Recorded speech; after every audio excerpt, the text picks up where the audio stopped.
आइए डॉक्टर गैबो माटे के शानदार काम In the Realm of Hungry Ghosts की गहराई में उतरते हैं। देखिए, ये चर्चा ना व्यसन यानी किसी भी तरह की लत को देखने का हमारा पूरा नजरिया ही बदल कर रख देगी। ये लत को किसी इंसान की नैतिक विफलता या उसकी कमजोरी के तौर पर नहीं देखती, बल्कि इसे गहरे आघात और उस भयानक अकेलेपन के प्रति एक बेहद मानवीय प्रतिक्रिया के रूप में समझाती है। तो सबसे पहले हमें खुद से एक बहुत ही चुभने वाला सवाल पूछना है। एक ऐसा सवाल जो हमारे समाज के उन पुराने और गहरे पूर्वाग्रहों पर सीधा प्रहार करता है, जो हमें बताते हैं कि लोग विनाशकारी रास्तों पर क्यों चले जाते हैं। क्या लत वाकई एक नैतिक विफलता है, या फिर क्या ये सिर्फ एक बुरी आदत है जिसे छोड़ा नहीं जा सकता? ये सवाल सच में हमारी सोच को झकझोर देते हैं। इस चर्चा में हम इन मुख्य बातों पर गौर करेंगे। सबसे पहले व्यसन की असली सच्चाई और मनोवैज्ञानिक आघात के बीच का संबंध। फिर हम मस्तिष्क और डोपामाइन के विज्ञान को समझेंगे, चुनाव के मिथक पर बात करेंगे और अंत में करुणामय उपचार की सख्त जरूरत तक पहुंचेंगे। चलिए पहले हिस्से से शुरू करते हैं। व्यसन की असली सच्चाई।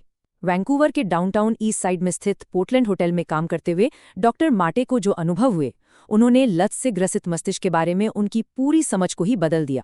अब यहाँ जो बात सबसे ज्यादा दिल को छूती है वो ये है कि ये नजरिया किसी भी तरह के सामाजिक कलंक या जजमेंट को पूरी तरह से हटा देता है।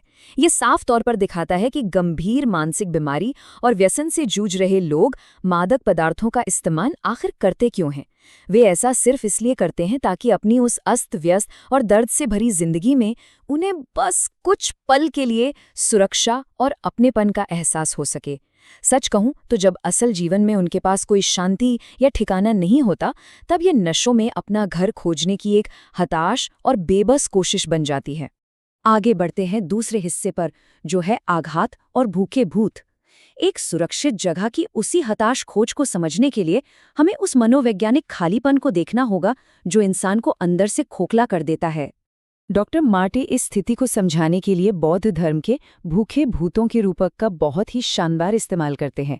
ये ऐसे प्राणी माने जाते हैं जिनकी भूख कभी नहीं मिटती, जो अंतहीन लालसाओं के श्राप से घिरे हैं।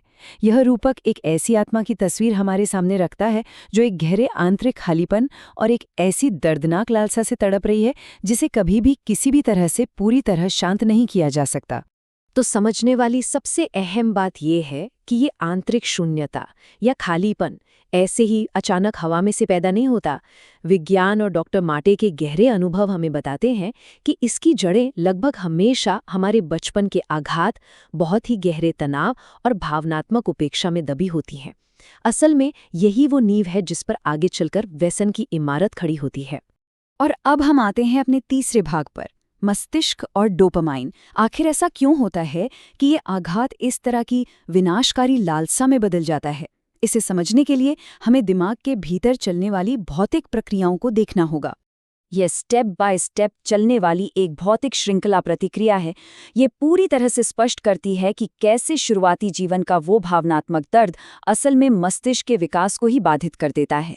यह दिमाग की इनाम प्रणाली यानी हमारे डोपामाइन रास्तों को भौतिक रूप से बदल देता है, और इसका नतीजा कोकीन या हेरोइन जैसे पदार्थों से मिलने वाले रसायनों के उस तेज बहाव के बिना इंसान के लिए कोई भी खुशी या आनंद महसूस करना लगभग नामुमकिन सा हो जाता है। मस्तिष्क की बनावट ही कुछ ऐसी हो जाती है कि वो इन बाध्यकारी व्यवहारों के प्रति बहुत ज्यादा संवेदनशील हो जाता है।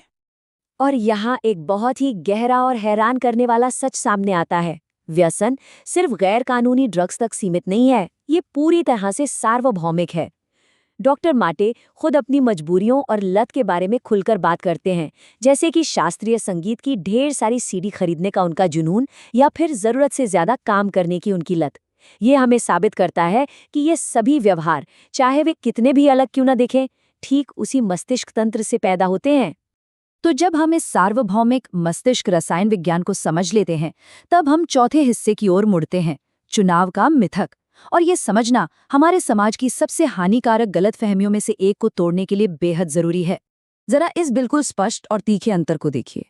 एक तरफ हमारे समाज का नजरिया है जो व्यसनियों को उनके बुरे विकल्पों और इच्छा शक्ति की कमी के लिए सजा देना बहुत पसंद करता है, लेकिन दूसरी तरफ विज्ञान का नजरिया है जो हमें एकदम साफ साफ दिखाता है कि आघात और न्यूरोबायोलॉजी में आए बदलावों ने उनकी अपनी स्वतंत्र इच्छा और चुनाव की आज़ादी को पूरी तरह से छीन लिया है।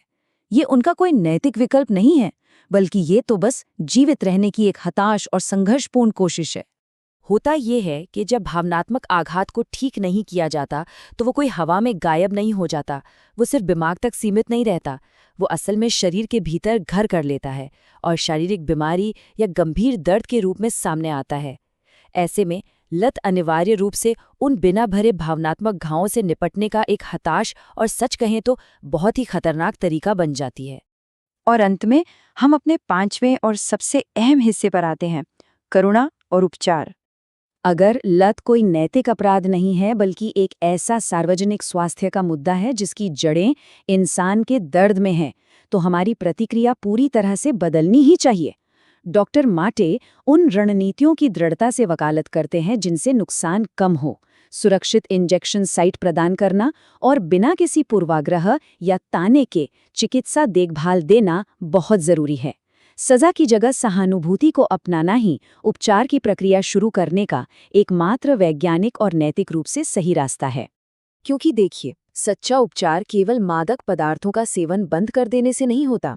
इसके लिए तो अविश्वसनीय रूप से कड़ी मेहनत चाहिए होती है। इसमें बचपन के उस दबे हुए आघात का सामना करना पड़ता है, टूटे हुए विश्वास को फिर से जोड़ना पड़ता है और सबसे बड़ी बात, खुद के प्रति करुणा विकसित करनी पड़ती है ताकि उस गहरे आंतरिक खालीपन को हमेशा के लिए भरा जा सके। समाज से फिर से जुड़ना इस पूरी प्रक्रिया का एक बहुत ही अहम हिस्सा है। चलिए इस पूरी चर्चा को इस बहुत ही शक्तिशाली और सोचने पर मजबूर कर देने वाले विचार के साथ खत्म करते हैं। अगर हमें वास्तव में व्यसन के इस गंभीर संकट को हल करना है, तो क्या हम अपने उन कठोर फैसलों और कलंक को पीछे छोड़ने के लिए तैयार हैं? क्या हम इन भूखे भूतों को उस गहरी और मानवीय करुणा के साथ देखने के लिए तैयार हैं जिसके वे वास्तव में हकदार हैं? ये एक ऐसा सवाल है जिसका जवाब हम सभी को मिलकर खोजना होगा।